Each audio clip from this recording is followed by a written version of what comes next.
गरीब दर्जी बहू की घास की साड़ी और घर। देखो शालिनी, मैंने साड़ी की फॉल लगा दी है और मैंने सूट की अच्छे से तुरपाई भी कर दी है। तुम दोनों का बहुत बहुत शुक्रिया। तुम दोनों की वजह से मेरा दर्जी का काम कितनी जल्दी हो जाता है, वरना अकेले ये सब कर पाना मेरे लिए बहुत मुश्किल था। बातें बाद में कर लेना, ये लो जल्दी से नींबू पानी पी लो। बाजार में तो नींबू के भाव चांदी के भाव जितने चल रहे हैं, तो तुमने ये नींबू पानी कैसे बनाया?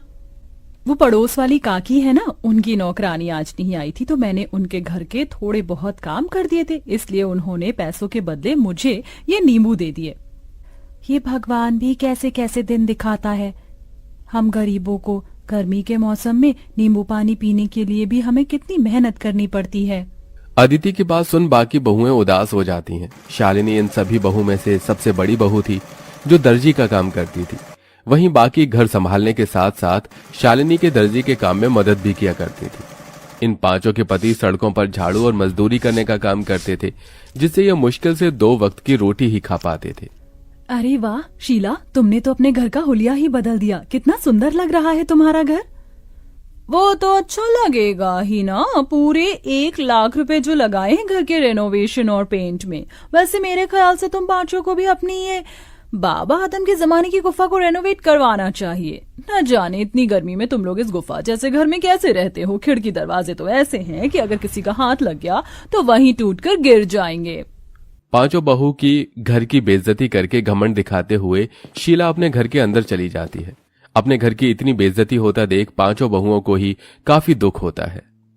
अरे बाप रे बाप, ऐसा लग रहा है कि धरती लोक पर नहीं बल्कि सूर्य ग्रह पर पहुंच गया हूँ।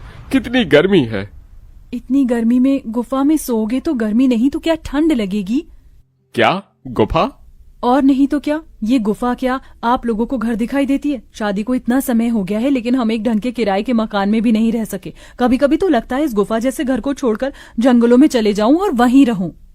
याशिका की बातें सुन सभी लोगों को इस बात का एहसास तो होता है, लेकिन अपनी गरीबी और लाचारी देखते हुए वो कुछ नहीं कहते और ऐसी गरीबी में उनके दिन बीतने लगते हैं।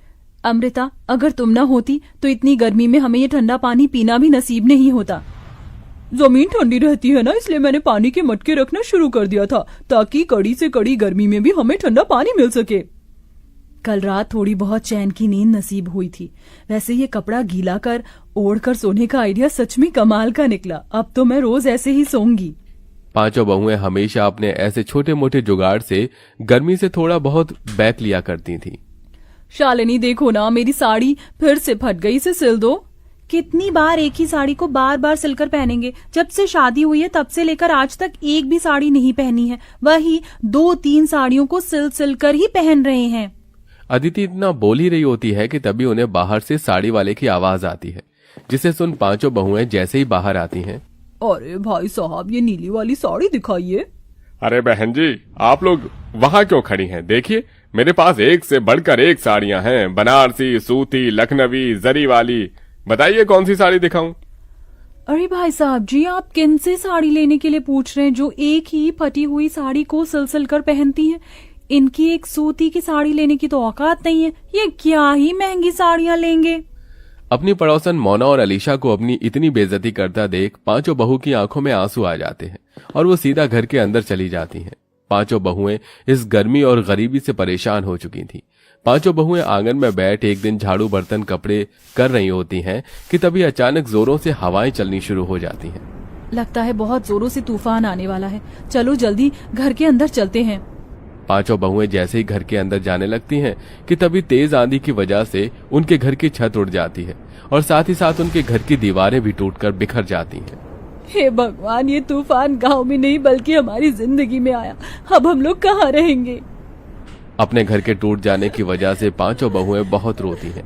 शाम होते ही इन सब के पति घर आते हैं और ये सब नजारा देख उन्हें भी काफी दुख होता है, जिसके बाद अब वो सभी सिर छुपाने के लिए जंगल की तरफ बढ़ते हैं और एक बड़े से पेड़ के नीचे बैठकर अपनी रात वहीं गुजार लेते हैं।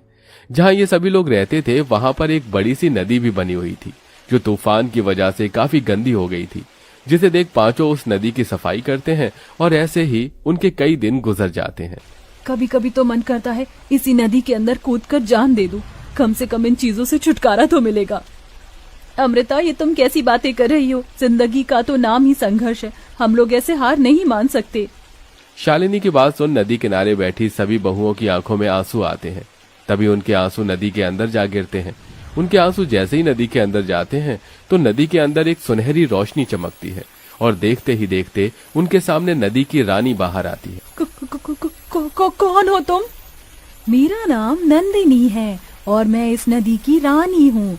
तुम पांचों ने मेरी नदी को साफ किया, यहाँ आसपास सफाई रखी और आज तुम लोग बैठकर ऐसे रो रहे हो। बताओ, तुम लोग क्यों रो रहे हो? उस रानी की बात सुन सारी बहुएं उसे सारी बात बताती हैं, जिसे सुन वो रानी पांचों बहू को अपने साथ नदी के अंदर ले जाती है। उस नदी के अंदर की जमीन, मछली घर सब कुछ घास का बना हुआ था। ये सब देख पांचों बहुएं बहुत हैरान होती हैं। ये सब हकीकत है या कोई सपना? ये सपना नहीं, हकीकत है। ये घास जादुई घास है जिसकी मदद से तुम लोग कुछ भी बना सकते हो और वो चीज बिल्कुल असली चीज की तरह ही काम करेगी। तुम लोग चाहो तो यहाँ से ढेर सारी जादुई घास ले जा सकते हो। नदी की रानी, आपका बहुत बहुत। पांचों बहुएं उस जादुई नदी के अंदर से ढेर सारी जादुई घास लेकर आती हैं और सबसे पहले उन जादुई घास से अपना घर बनाने लगती हैं। क्या इस घास से हम लोगों का घर बन पाएगा?